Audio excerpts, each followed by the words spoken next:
and it made him queerer than ever. He cares about nobody. He won't see people.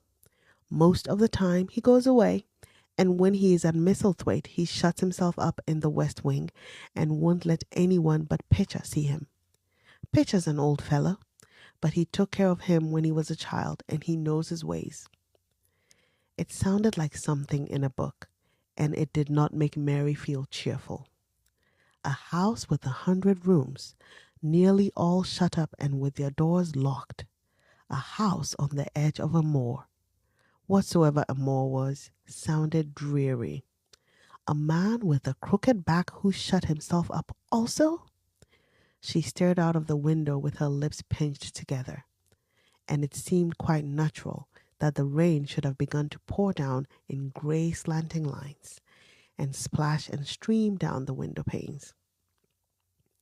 If the pretty wife had been alive, she might have made things cheerful by being something like her own mother, and by running in and out and going to parties, as she had done in frocks full of lace. But she was not there any more. "You needn't expect to see him, because 10 to 1 you won't," said Mrs. Medlock.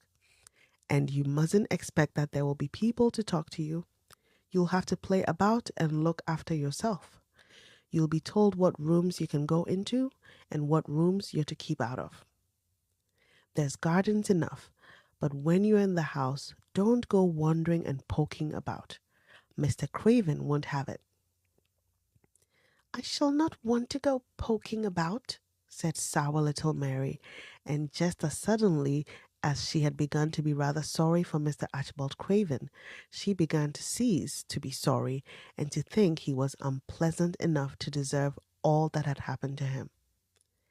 And she turned her face toward the streaming panes of the window of the railway carriage and gazed out at the grey rainstorm, which looked as if it would go on forever and ever. She watched it so long and steadily that the greyness grew heavier and heavier before her eyes, and she fell asleep. And that was chapter 2.